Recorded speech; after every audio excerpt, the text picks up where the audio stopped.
Impression, resilience, just the resilience, confidence.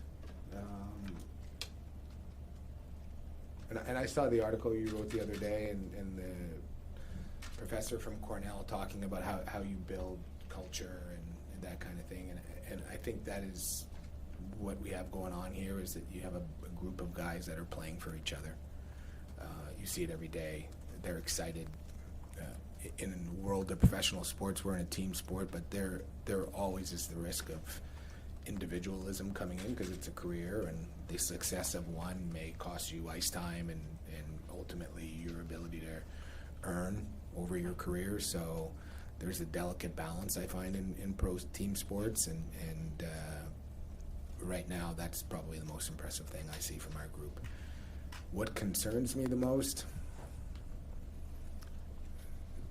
Figuring out how to put it all together, but it's more from kind of a management perspective, right? We get excited to see young talent coming in, but ultimately we have to build a hockey team. And it's not so much a concern as it is okay, how are we going to do this? It probably occupies. My wife says there's a gerbil that doesn't shut down very often when I'm lying in bed staring at the ceiling, but that's what the gerbil's trying to figure out.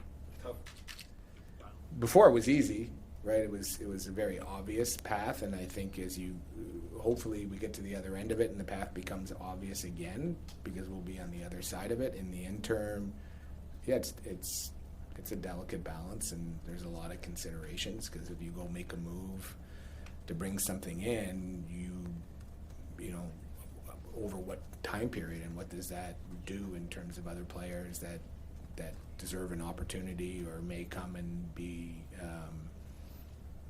prove that they belong, because you can't just make contracts disappear. Arpin? Like a lot of things, to be perfectly honest, I don't think that in the short term we're constructing the perfect team to compete with the Colorado Avalanche. And I don't think we have all the information, right? We have some guys on. Somebody brought up the second line's been great, trying to figure out the right match for Cole and Susie. Is it internal? Is it Kirby? Is it Newhook when he comes back? I don't have that answer. Maybe it's Slav and he's doing the same with them, and somebody else is fitting in. I think that's more Marty's in terms of using what we have in-house. But the more information we gather between now and then, probably the better position we are to say, like, could another top six player help? Could we use a little more physicality, a little more playoff experience? All of those things, I think, are considerations. How far? We're probably ahead of schedule. If you're asking me, like, when we came in year one or year two, did we think the team would be as competitive as it is? Probably not. We have talent coming.